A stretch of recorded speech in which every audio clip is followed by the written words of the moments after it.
Bonjour tout le monde, c'est Paul de Crypto Formation. J'espère que vous allez bien en cette journée hivernale québécoise. Aujourd'hui, on a une grosse vidéo. On va parler du retour du marché des crypto-monnaies. On va parler du narratif à la mode qui est l'intelligence artificielle, bien sûr. Si vous ne savez pas c'est quoi, je vous invite à aller voir ma vidéo précédente qui en parle en long et en large. On va parler aussi de la Fed, des banques centrales, de leurs actions, qu'est-ce qui pourrait arriver pour le futur de nos marchés, autant le marché des actions que le marché des crypto-monnaies. On va aussi parler des prochains narratifs qui pourraient faire de l'argent et de comment sortir de la matrice. Donc, si ça vous intéresse, je vous invite à rester pour la vidéo. Et s'il vous plaît, n'oubliez pas de mettre un like sur la vidéo et un commentaire parce que j'aime toujours vous lire et que ça aide ma chaîne à atteindre de plus en plus de personnes et à transmettre un message que je pense qui est important. Et comme d'habitude, rappelez-vous que je ne suis pas conseiller financier, je ne suis qu'un gars dans son bureau qui parle de crypto.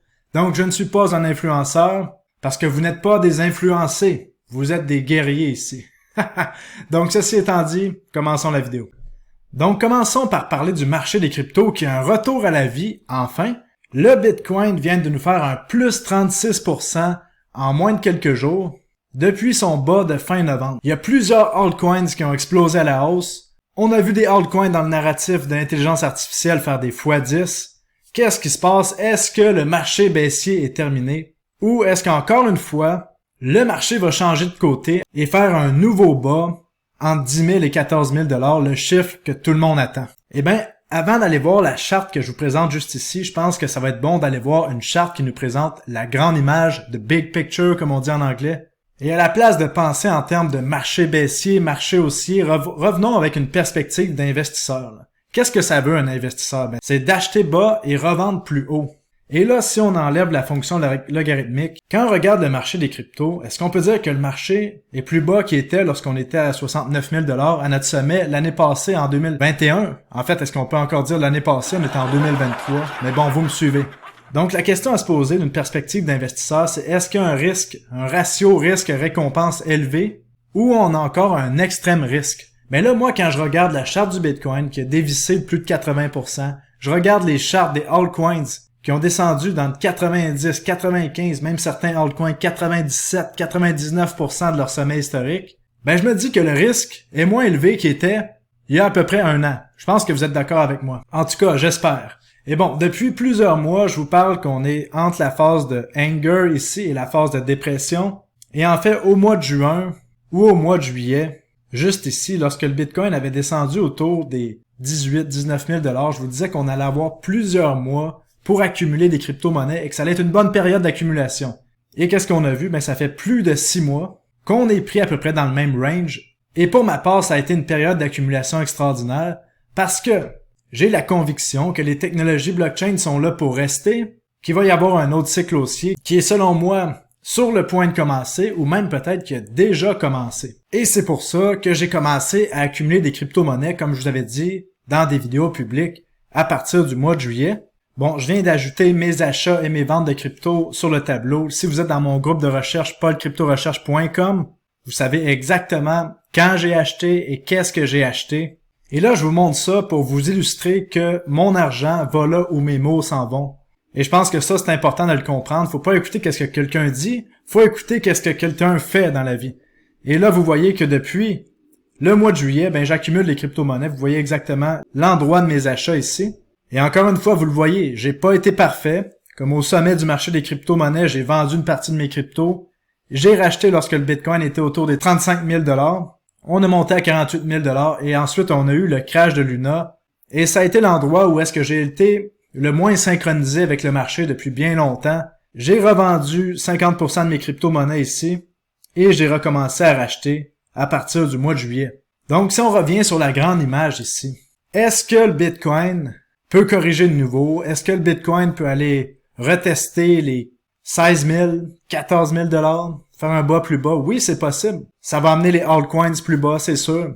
Mais d'une perspective d'investisseur, si on pense que dans 2 à 3 ans, qu'on peut voir le Bitcoin atteindre de nouveau son sommet historique autour des 60 000 $, peut-être même le dépasser, aller chercher les 100 000 $, autour de 2024, 2025, ça changera pas grand-chose que vous ayez acheté des crypto-monnaies lorsque le Bitcoin était à 20 000 $, à 15 000 $. C'est sûr que oui, c'est le fun d'attraper le bas du marché. Ça fait plus de crypto-monnaies en stock, ça fait plus de gains. Mais rendu là, en crypto-monnaie, on le sait que les gains sont incroyables. Dans certains altcoins, on peut faire des fois 30, des fois 50, même des fois 100. Donc, de mon côté, en ce moment, d'acheter, lorsque tous les paramètres de marché sont à leur plus bas, comme on voit ici le RSI, en semaine, si je mets le graphique de nouveau en logarithmique, on voit qu'à chaque fois qu'on a atteint en bas de 30 sur le RSI, c'était des bons marchés historiques sur le Bitcoin. Et à chaque fois qu'on vient défoncer la ligne de tendance baissière rouge que vous voyez ici, ça marque une montée de plusieurs pourcents sur le Bitcoin habituellement. En plus de ça, si on regarde les charts comme le Nupel, les long-term holders, on voit que toutes les multiples de marché ont été complètement réinitialisés à leur bon marché. Donc, si vous êtes de l'avis que les crypto-monnaies sont là pour rester comme moi, que les technologies blockchain vont être adoptées, mais il n'y a plus vraiment de stress. Sérieusement, à partir de là, c'est juste de trouver les crypto-monnaies qui vont avoir les narratifs au bon moment. Et là, je vous entends me dire, mais là, Paul, il y a des risques de récession, il y a la guerre, il y a Genesis, il y a Gemini qui peut faire faillite. Ben, je pense qu'on a adressé le problème. Oui, on peut aller plus bas, mais le potentiel de gain maintenant est rendu supérieur au potentiel de perte selon moi, si on a une perspective sur quelques années. Donc, le but, c'est pas de vendre au haut ultime et d'acheter au bas ultime, mais c'est d'acheter à des endroits qui font du sens et de vendre à des endroits qui font du sens et de faire un profit entre les deux. En plus de ça, qu'est-ce que je trouve génial, c'est qu'en ce moment, les gens qui ont la cote sur les médias sociaux, les gens qui ont le plus de vues, qui sont les plus populaires en ce moment, c'est les nouveaux prophètes qui prévoient le Bitcoin à 10 000 $. Et pour être honnête, j'ai de la misère à voir le Bitcoin descendre à 10 000 $, à moins qu'on ait un événement extraordinaire qui se produise. Et ces prophètes-là, qu'on voit sur Twitter, sur YouTube, qui ont le plus d'engagement maintenant, ben c'est l'inverse des prophètes que lorsqu'on était au sommet de marché ici, autour des 69 000 $, qui prévoyaient un Bitcoin à 100 000 $.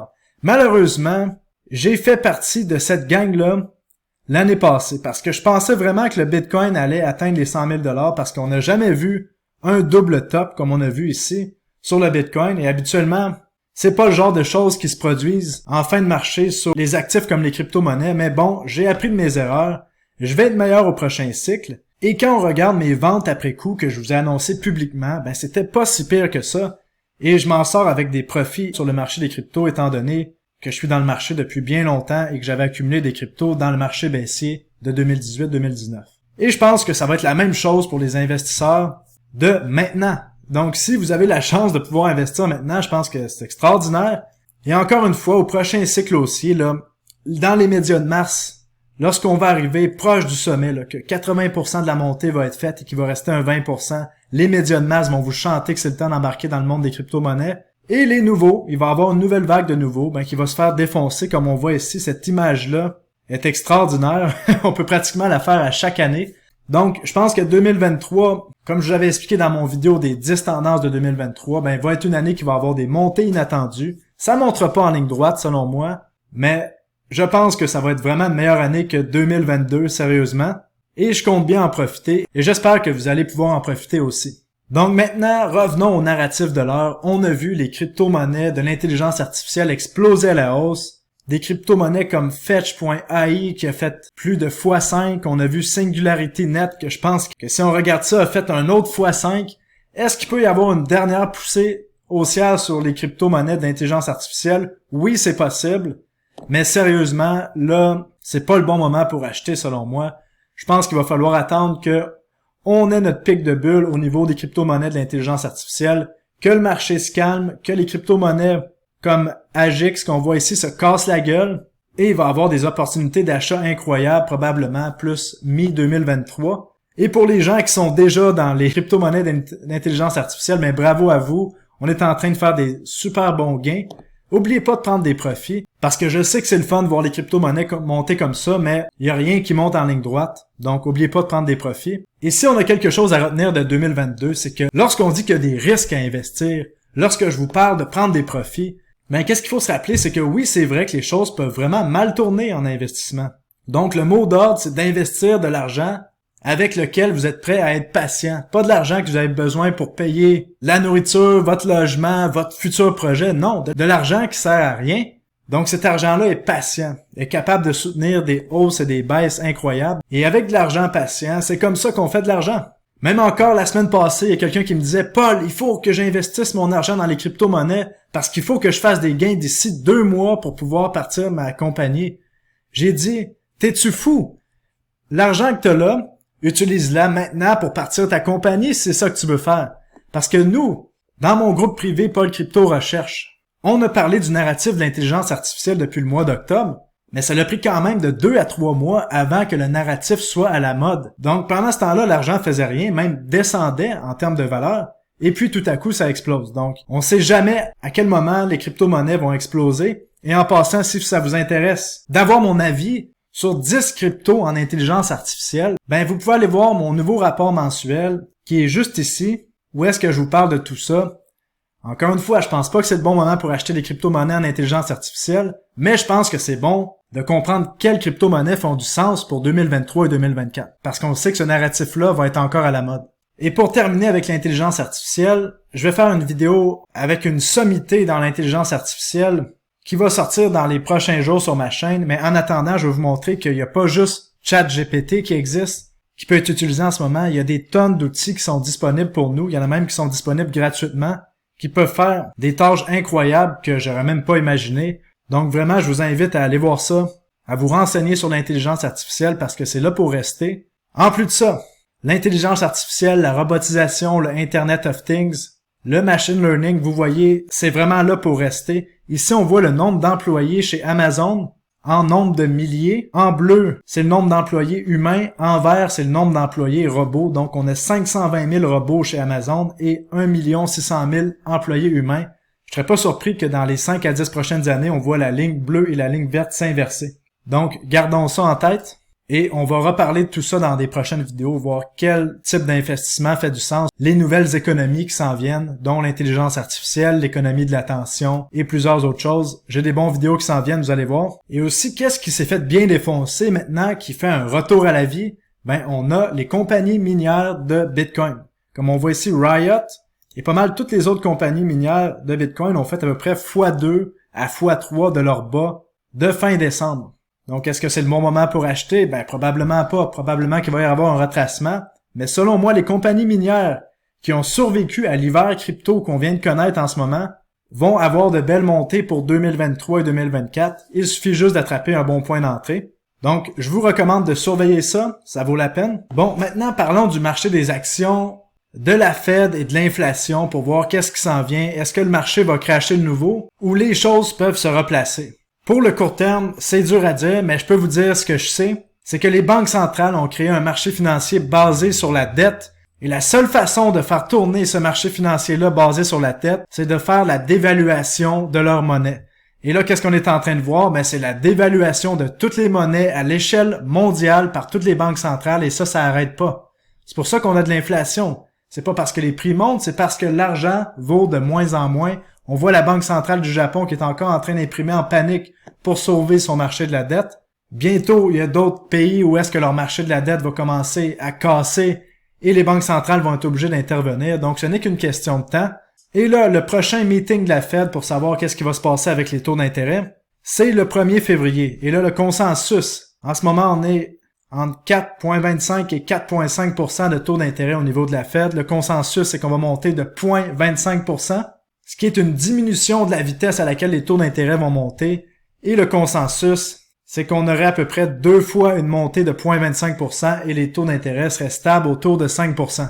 Et quand on regarde pour les prochains meetings le 22 mars, on voit que c'est ça qui est pricé déjà. Si on regarde pour le 3 mai, qui est le meeting d'après, on voit que ça reste stable. Et même on peut aller voir jusqu'à juin, vous voyez, ça reste stable. Donc, qu'est-ce qui se passe lorsque les taux d'intérêt deviennent stables au niveau de la Fed depuis les dernières années? Ben, je vous donne une idée ici. Ben, on voit l'or exploser à la hausse. Vous voyez ici, en bleu, c'est les taux d'intérêt au niveau de la Fed. Lorsque ça devient plat ici, on voit le marché de l'or qui explose à la hausse, le marché des métaux précieux et des commodités en général. Parce que là, ça enlève la pression sur le marché. Donc, c'est pour ça que de mon côté, j'ai des investissements dans les métaux précieux que je vais continuer de garder. Et je peux vous recommander de faire vos propres recherches là-dessus, mais d'après moi, ça va être un bon secteur pour les prochaines années. Et maintenant, parlons de l'autre sujet que les médias de masse vous poussent dans le fond de la gorge, c'est comme quoi que l'inflation est en train de descendre. Ben, c'est pas vrai. L'inflation en ce moment, selon les derniers chiffres, qui sont pas vrais, qui sont manipulés de la Fed, est de plus que 6% année sur année pour le mois de décembre. Donc, est-ce que l'inflation est en train de descendre? Non, elle continue de monter de 6%. C'est juste qu'elle monte moins vite qu'elle montait l'été passé, lorsqu'on avait des taux d'inflation à 9%. Et aussitôt que la Fed va recommencer à imprimer, on va voir l'inflation exploser à la hausse, on va voir le marché des actions exploser à la hausse, les crypto-monnaies exploser à la hausse, mais le réel marché, la réelle économie s'en va vers le bas. En fait, le marché des actions, il faut voir ça comme un gros casino. Il n'y a rien de vrai là-dedans, c'est poussé à fond par l'injection de liquidité et de dette. Et ce qu'il faut comprendre, c'est que plus qu'on crée de l'argent à partir du vide, moins que notre argent vaut quelque chose. On voit ici le graphique, on voit toutes les devises fiduciaires se casser la gueule et s'en aller vers zéro. Et là, on est dans les dernières années probablement du système monétaire dans lequel qu'on connaît en ce moment. Et si je vous montre un petit graphique ici, on voit qu'avant 1913, c'est là que la Fed a été créée, ben les prix restaient stables. On voit ici parce que les devises étaient adossées à l'or. Et là, avec la création de la Fed, on a eu la création monétaire. Donc, l'inflation a déjà fait exploser les prix d'à peu près x3 à x4 jusqu'à 1971. Et là, en 1971, on a eu les accords de Bretton Woods où est-ce que le dollar américain, qui est la devise auquel toutes les autres devises sont adossées en ce moment, ben, a décidé de ne plus être adossé par l'or. Et là, on a vu l'inflation exploser. Et imaginez-vous donc que ce graphique arrête en 2012. Donc, si on serait en 2023, on serait complètement hors de la charte. Je pense que ça me prendrait un écran de 20 pieds de long pour vous montrer où est-ce qu'elle serait rendue la ligne ici. Mais bon, c'est ça qu'on a pour aujourd'hui. Et là, vous comprenez que qu'est-ce qui nous attend? C'est un système monétaire backé par les CBDC, donc des monnaies directement émises par des banques centrales, qui vont être contrôlables, qu'on va pouvoir vous sortir du système monétaire comme on le veut, parce que les blockchains qui vont être utilisés par les banques centrales vont être avec permission, et c'est eux qui vont les contrôler. On va pouvoir vous créer des nouvelles monnaies extraordinaires que, par exemple, vous avez 1 mois pour la dépenser, sinon elle disparaît de votre compte. C'est des choses comme ça qui s'en viennent, comme on a vu en Chine. Et là, c'est quoi le coup de échec et mat que pourraient faire les banques centrales avec les CBDC? Ben, je vais vous l'expliquer. Et vous allez comprendre que si on laisse ces gens-là, par exemple du World Economic Forum ou des banques centrales, continuer d'avoir le contrôle comme ça, ben c'est vrai qu'on va rien posséder, mais c'est pas sûr qu'on va être heureux par contre. Parce que je vous explique leur coup de échec et mat. Qu'est-ce qui va arriver, c'est qu'on va avoir, oui, des monnaies émises directement par les banques centrales d'ici quelques années, probablement d'ici 5 ans. Et après, c'est quoi la deuxième étape? Ben, ça va être de tokeniser les actions, les bons du trésor. Et là, vous comprenez que là, toutes vos actions, toutes vos possessions, les choses que vous pensez que vous possédez, ben, vont être tokenisées sur une blockchain avec permission. Donc, c'est pas vous qui allez être en contrôle de vos réels actifs. Ça va être les banques centrales. Parce que, finalement, oui, vous allez posséder, par exemple, des actions, des tokens de l'action Apple, mais vous les possédez sur une blockchain qui vous permet pas de posséder réellement vos actifs. Donc, au final, si la banque centrale décide que non, le certificat d'action, il m'appartient à moi, puis toi, on t'aime pas parce que t'as dit quelque chose sur Twitter qui est pas correct, ben, il pourrait prendre possession de vos actions et vous n'aurez aucun papier notarié pour avoir la preuve que c'était vos actions. C'est ça le problème des blockchains centralisées. Et là, après ça, si on décide de tokeniser l'immobilier, de tokeniser tout le monde, parce que c'est ça le but du BIS, qui est la banque centrale des banques centrales, c'est de tokeniser le monde. Donc, vous comprenez, c'est ça qui s'en vient. C'est ça qui fait peur. Prenez-en conscience, parlez-en autour de vous. C'est juste ça qu'on peut faire en ce moment, parce qu'il y a beaucoup trop d'endormis pour qu'il y ait réellement un mouvement qui se passe. Mais je pense que plus on en parle, plus on aide à créer un mouvement dans la bonne direction. Et qu'est-ce qui peut nous permettre de garder la réelle possession de nos actifs dans un monde futuriste comme ça? Ben, c'est des blockchains sans permission, comme celle du Bitcoin en ce moment. Et ça va être ça le Web 3. C'est qu'on va avoir une fenêtre, peut-être courte, où est-ce qu'on va pouvoir choisir sur quelle blockchain on veut posséder nos actifs. Et bon, le Web 3, c'est ça que ça va permettre de faire. Parce que là, vous voyez la tendance. Par exemple, vous achetez un livre sur Audible de Amazon, ben vous pouvez pas le revendre. Il appartient à Amazon. Vous achetez un jeu vidéo maintenant, ben vous l'achetez sur une plateforme, vous pouvez pas le revendre. Mais là, avec le Web 3, par exemple, si on achète un jeu, il va vraiment être à nous, il va être dans notre portefeuille décentralisé et on va pouvoir le revendre. Donc, c'est ça la guerre, probablement, qui s'en vient dans le futur en termes économiques. Donc, faut être conscient de ça. Et pour terminer, j'aimerais finir avec une note importante. Comment est-ce qu'on peut sortir du courant de pensée de la matrice? Ben, dernièrement, j'écoutais une vidéo Il y a un mec qui a vendu une entreprise pour 200 millions de dollars et il expliquait comment est-ce qu'on peut sortir de la matrice en termes de ses pensées, là. Parce que les gens qui sont complètement pris dans la matrice en ce moment, dans le courant de pensée général, c'est ça que je veux dire par la matrice. Ben, je vais vous expliquer comment que le courant de pensée fonctionne. C'est que les gens qui sont pris dedans, chaque action qu'elles font, ces personnes-là, viennent d'un endroit de désir et de manque. Donc, chaque action que ces gens font, c'est pour obtenir de l'argent, un statut social, une relation, l'approbation. Alors que les gens qui sont sortis de la matrice, qui sont capables de réfléchir par eux-mêmes, ben, elles font des actions pour faire des actions, parce que ça leur tente de faire un truc. Ils viennent pas d'une place de manque, ils font l'action parce qu'ils ont envie de créer, sont inspirés de faire l'action, et on s'en fout de qu'est-ce que ça va donner. Et moi, c'est mes résolutions pour 2023, je vais essayer de faire, chaque chose que je fais va être faite dans un but de créer, de faire le truc pour faire le truc, comme cette vidéo-là. J'espère qu'il vous plaît.